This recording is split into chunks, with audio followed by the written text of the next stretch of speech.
Hola, en esta ocasión vamos a hacer una mesa que un cliente nos pidió para su venta.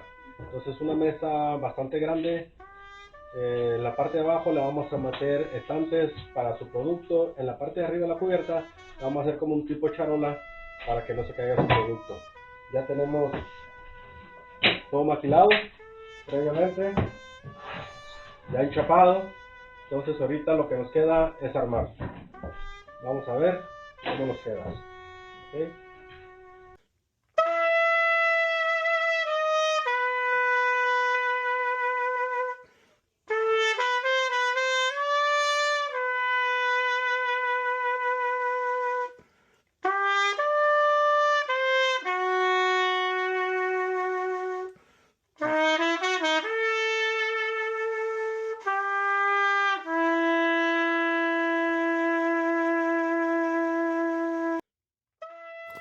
Y así quedó nuestra mesa instalada en el local de nuestro cliente.